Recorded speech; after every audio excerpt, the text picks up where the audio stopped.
I'm afraid the school systems now aren't reacting. I think one of the most important things schools need to do right now is teach people how to think and how to synthesize, process, and filter information. It used to be that the job of a school teacher was to share with you what the facts were and you wrote down everything they said. Now the internet's provided that, so they have to teach you how to realize what's true, what's not, how to think through things. Because otherwise, depending on what sites you go to on the web, you will not believe the same things are happening in the world.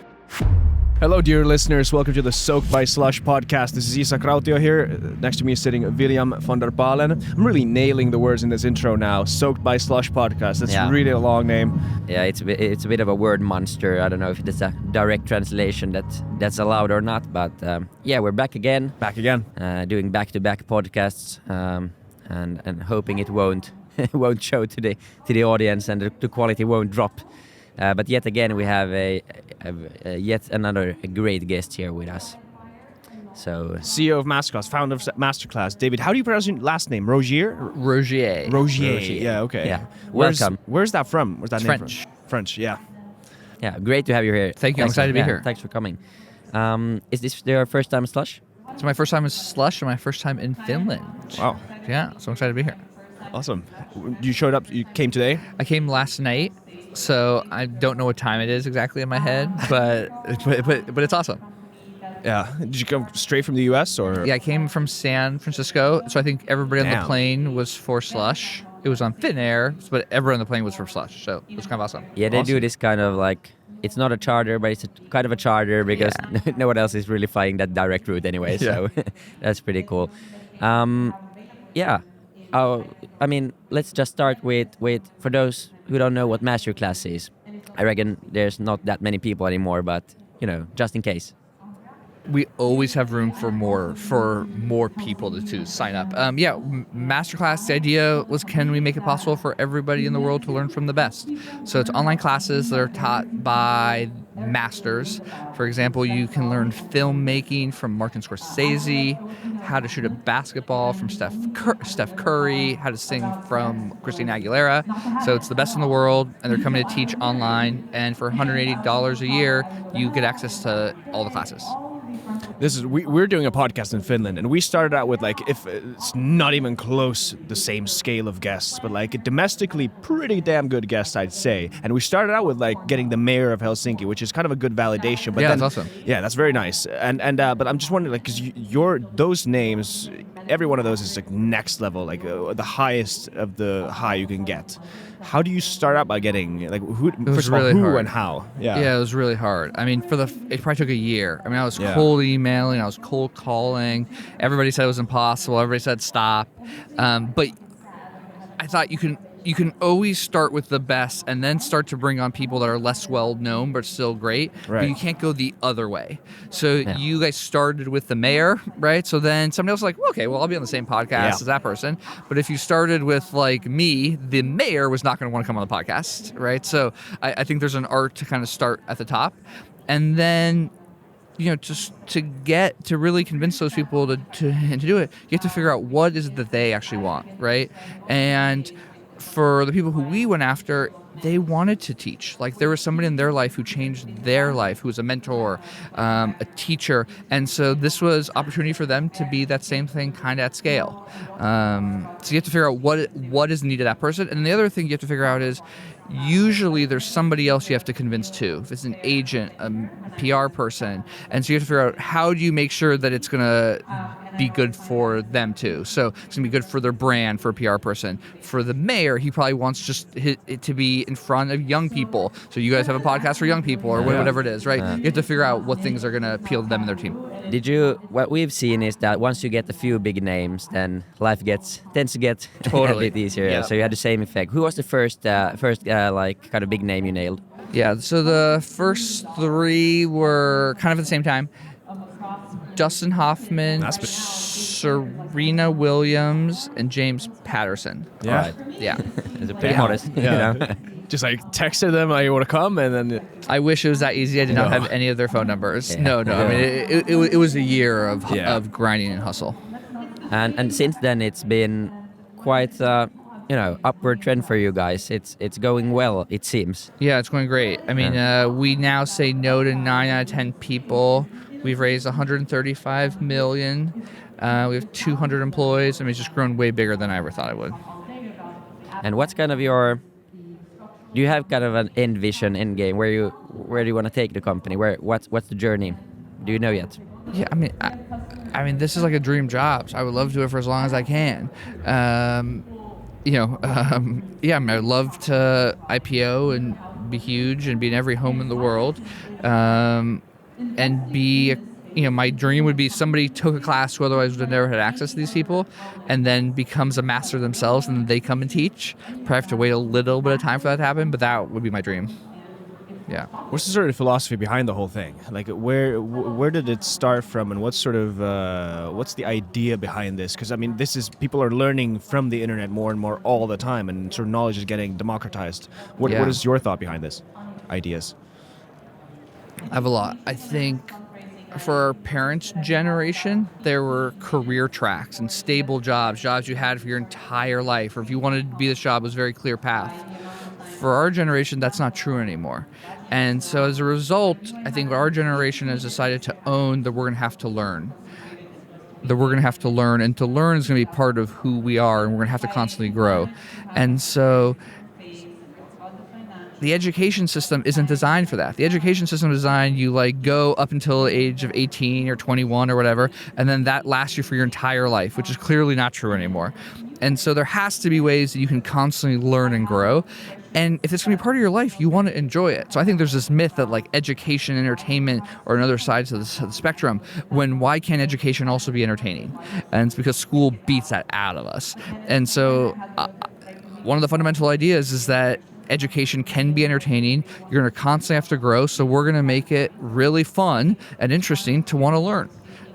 Which I think is what schools should be like. Yeah, and it's weird how people. I agree with you that people think this, it should be serious, but then whenever you hear stories about, oh boy, they were a good teacher, that was the best class I had back in high school. Those were the fun teachers, the one who made it interesting with their own sort of twist. Yeah, and it wasn't necessarily always the easy ones. No. It was the ones who made it interesting, right? In fact, your best teachers, if you think back, probably weren't the ones who just did, I don't care, whatever, everybody gets an A. It was ones that try to push you a little bit, right? It didn't give you work that was meaningless, right? And so that's what we try to do. Yeah. Do you have any visions with that would be crazy. Now I'm thinking that's not even possible anymore. But one-on-one sort of. Can you sort of make these holograms of some deep fake kind of stuff that give you feedback and stuff? Are you visioning stuff like this at some point? I think what we'll do before that is a deep fake class from from Napoleon or Abraham Lincoln or something like that.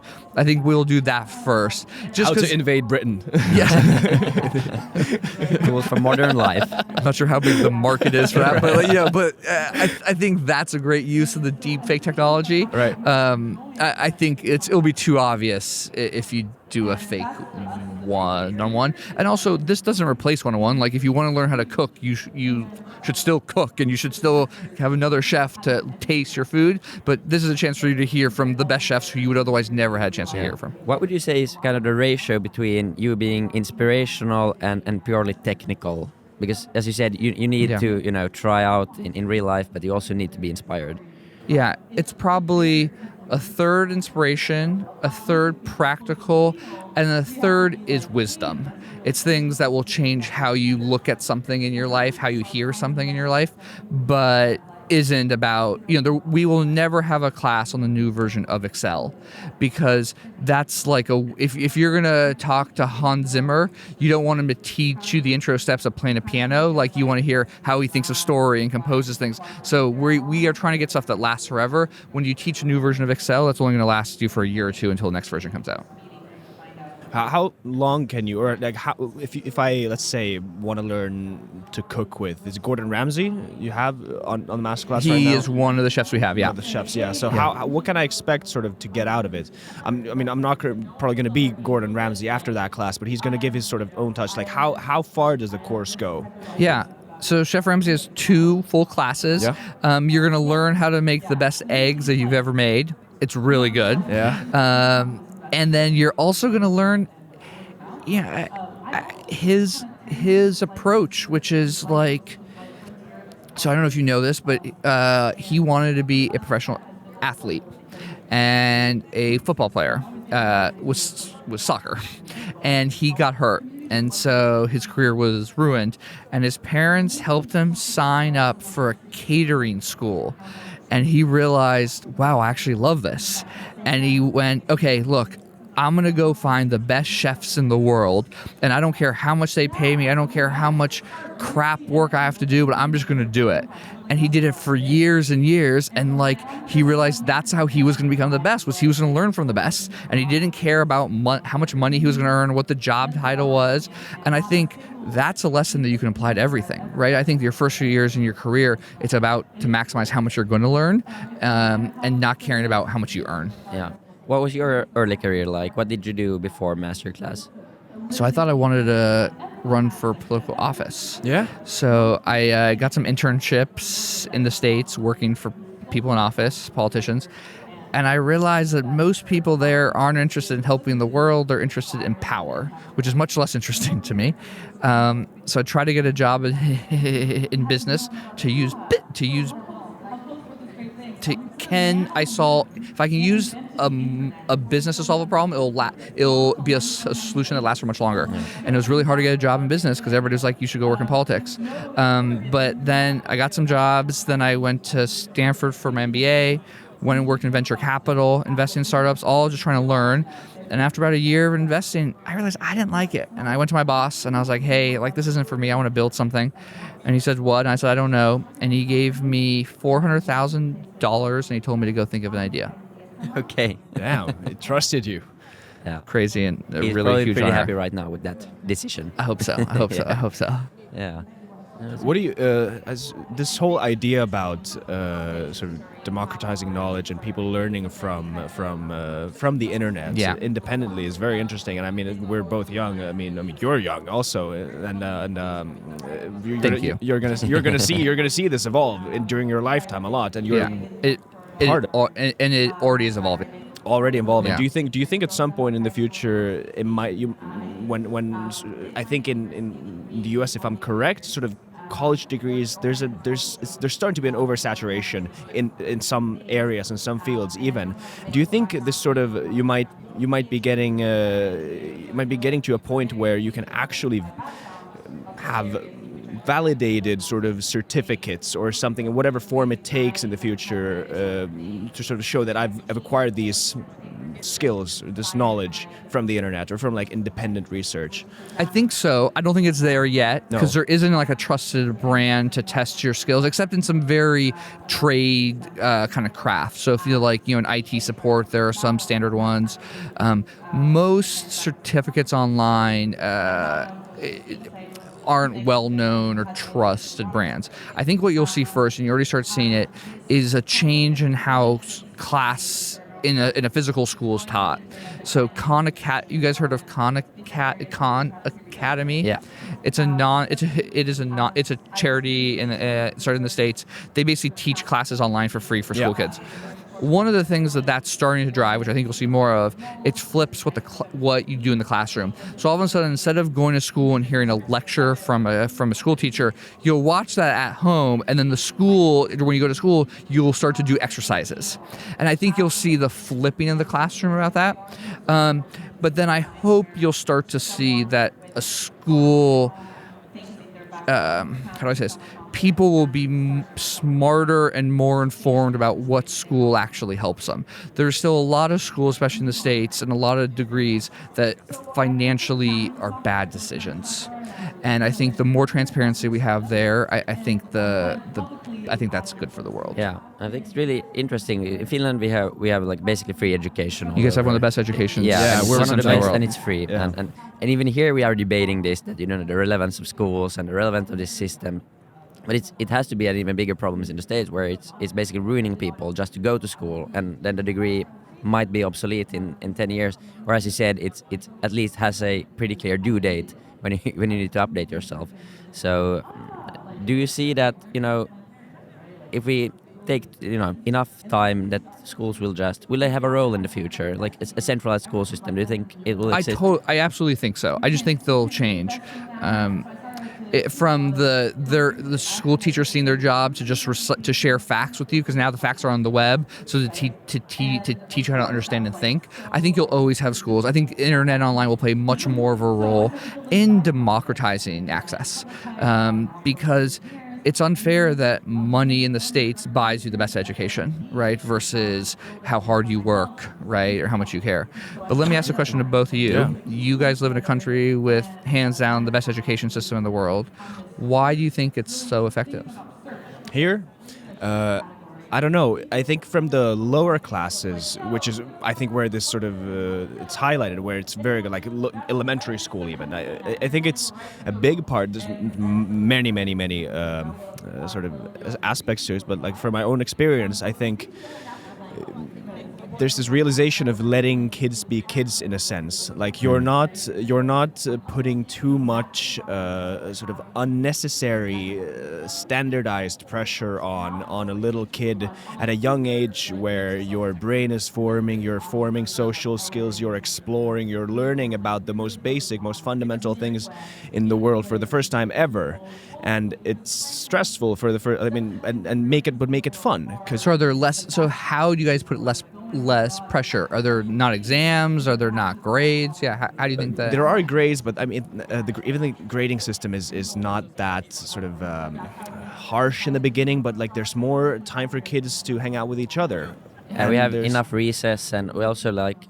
It's really emphasized the creative side, and we have a lot of PE and arts, and it could be much more than it, and I think we will see more of that all the time. I think one big reason is also the fact that our teachers are extremely educated, and we appreciate our school system. Like, even though we're criticizing it right now, like with obviously because the world is changing, like we're all very sort of proud of our school system. Are they well paid as a school teacher? Are you You're decently paid, like considering the pay rates in Finland generally. Yeah, and you're respected even as an elementary school teacher. You're not looked down upon as like this, like, oh, you're just a teacher. But there is absolutely this stress to I think to still improve, and it's really easy when you are one of the best to become complacent as well. And I think what we are seeing and criticizing at the moment is that there hasn't been enough reaction to what's happening and it's gonna happen in the world, and no one is doing it. Yeah, but it's no excuse not to do it, I think. So we need, if we want to stay relevant and be the best in the future, we need to really up our game also in Finland, and update the curriculum and do more online and all of these aspects. Because I mean, I'm afraid the school systems now aren't reacting. I think one of the most important things schools need to do right now is teach people how to think and how to synthesize, process, and filter information. It used to be that the job of a school teacher was to share with you what the facts were and you wrote down everything they said. Now the internet's provided that, so they have to teach you how to realize what's true, what's not, how to think through things. Because otherwise, I mean, depending on what sites you go to on the web, you will not believe the same things are happening in the world. Yeah. Right. And so you need to be able to learn how to think through that, right, and process that. Yeah, like the it's weird how the sort of educational system is kind of coming full circle, because liberal arts originally was there to sort of give people the ability to be a civilized citizen and be able to contribute in conversations, be able to sort of be in the zeitgeist, be in the times. And now, as times are changing, yes, exactly as you said, like these general tools of thought and expression and like just being able to navigate through life, it's going to be much more important. Exactly, that has been the ideal all the time, but we kind of got lost in between and started specializing just way too much, and we're now waking up to that. I mean, look, I totally agree. I also think it's if you think about like the push for engineering and learn how to code and program, like I think you can argue there's way too much of a push on that. You can also argue that has lifted tons of people out of low income and helped them have great jobs. Not everyone is as privileged as us. We are. Yeah. And so I think it's this mix of trade, craft, and how to think. Exactly, right? I agree. If we switch the discussion a bit and maybe talking about your business model and subscription business models in general. Great. I love them. Yeah, I'm sure you do. Why do you think they are so successful, and what is it? What's so compelling to people, and why did it all of a sudden just explode? Or it seems like it was all of a sudden it became so popular. I think a couple reasons. One is, I'd argue that it's not new, but it has exploded. And it used to be with your phone service or your TV service or something like that, or your your power. And so consumers, how do I say this?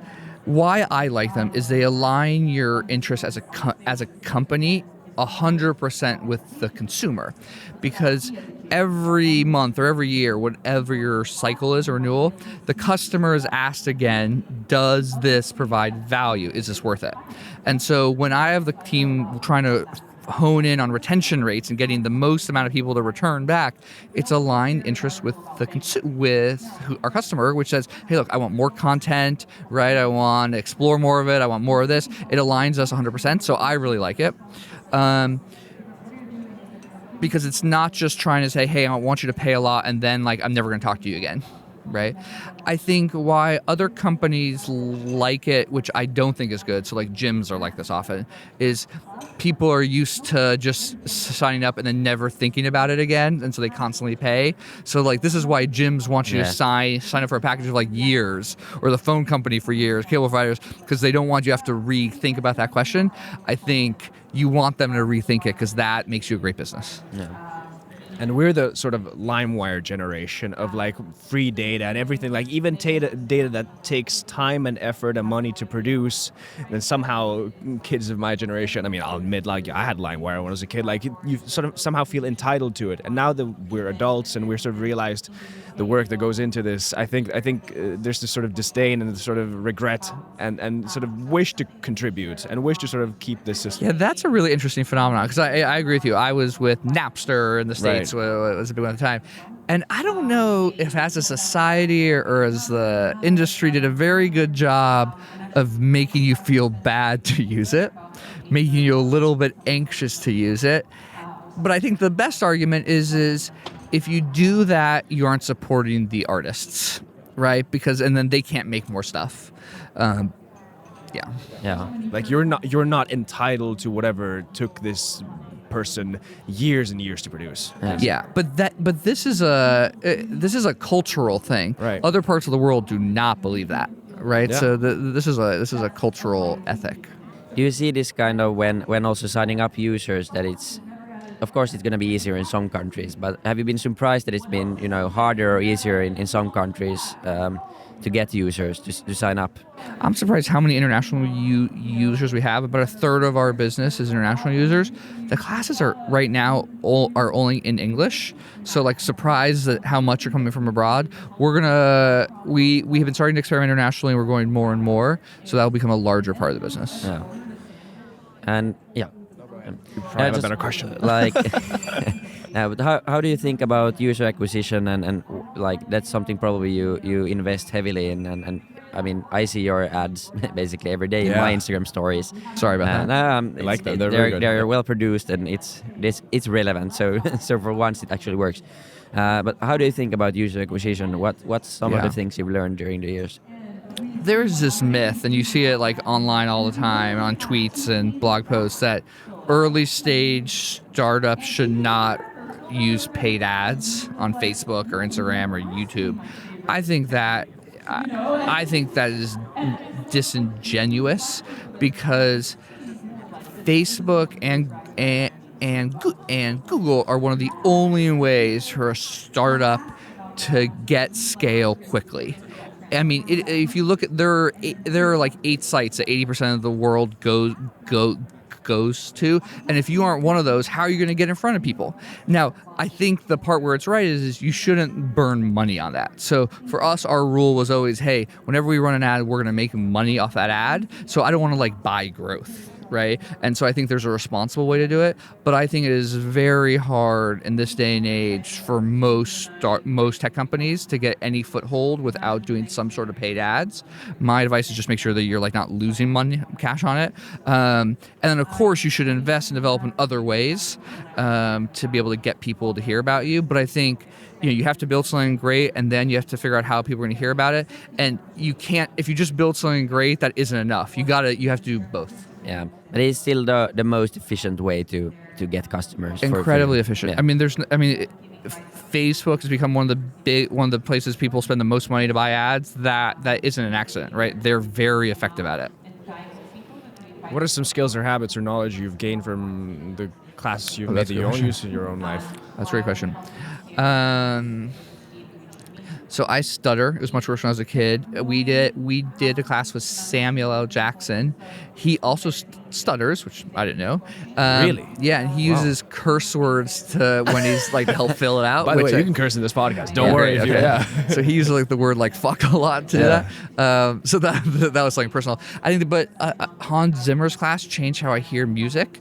Hans Zimmer starts his class with basically saying every note either asks a question or answers a question. And when I heard him say that, I was like, what kind of crap is that? and then he started showing you examples of like, this is a nice question. This is a sketchy question. And you're like, oh my God, I can hear that. And it totally changed how I hear music. Yeah, I mean, I've learned. I think another one, Aaron Sorkin.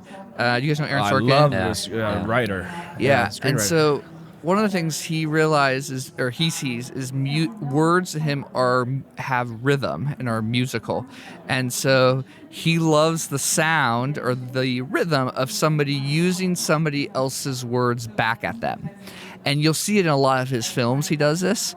So in the Facebook movie he did with the Winklevoss twins are saying that they are the inventors of Facebook. And the Mark Zuckerberg character says, if you were the inventor of Facebook, you would be the inventor of Facebook. Right? And he's like using their like words right back at them. Right? Yeah.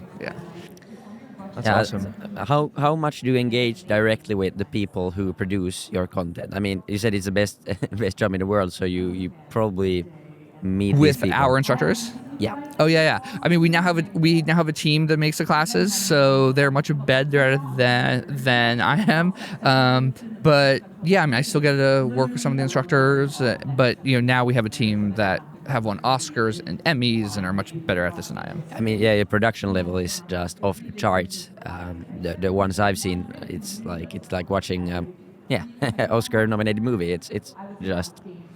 I think that's probably. Have you seen? Do you think that contributes to your success as well? Oh, 100%. I think it does a couple things. One, it helped us early on to get other instructors because they knew they were going to be portrayed in a stunning way, and it was going to do right by their legacy. Two is, it doesn't feel like school. It feels as a consumer that like, all right, looks just like a movie or a TV show I love. Like I can relax and enjoy it. So it has both those effects. We also want the classes to last forever, so we film at a really high quality. We film as good as we can afford and it's high quality, so that it will last forever or last as long as it can. Have you heard any stories of anyone sort of making it in a way or choosing their own path differently because of a master class? Yeah, I'll give you a couple examples. We did a class with Dead Mouse. Do you guys know Dead Mouse? Yeah. The EDM artist. So I get a call from, his name's Joel. I get a call from Joel one day, and he's like, some people in this class are really fucking good. So he wanted to organize something, so we organized something, and he picked one of his students, signed him to his record label, and he's now the opening act for his shows. No way. Really? Yep. Oh, but he does that kind of stuff, doesn't he? Because he's got this one guy he found on Twitter, does vocals for one of his tracks. And like awesome. it's not in the contract at all. And this happens multiple times. We did James Patterson, the author. Yeah. He picked two people and co-wrote books with them. I mean, this is stuff not in the contracts with them. I mean, this is just their ideas. Wow. Yeah. That's awesome. It probably happens a lot more also. Yeah. I mean, we get people notes all the time. It's really nice. Like, I won this award because of what I learned from this class. I mean, it's really great. I think the most interesting ones or the coolest ones to me is it's not an obvious link. So somebody wrote, she sent us a note the other day. She took the astronaut class with Chris Hadfield, and his love of space inspired her to finish her book, and who isn't anything but do about space, and she finished it and just won some awards, right? So Yeah, I mean, it's great, and I just feel like after this, I just need to go home and watch a MasterClass again. You should. Yeah. We just released a class with Bob Iger, the CEO of Walt Disney. That class is awesome. If you guys haven't, people listening, he's, I think, one of the best executives in the world right now. He plays chess. I mean, just with his moves. I mean, it is a fascinating class. I think I have to go check that out. Yeah. Definitely. Thanks so much for this. Yeah, it was a pleasure. Thanks, guys. Real It was great to pleasure. have you. Yeah. Thank you. Cool. And thanks for the listeners and the camera. YouTube. Is this going on YouTube, Thomas? This is going on YouTube. It's Hell great. yeah. Remember to subscribe and rate and like. Yeah. Thank you. And thanks Thank to you. William. Thanks. All right. Bye.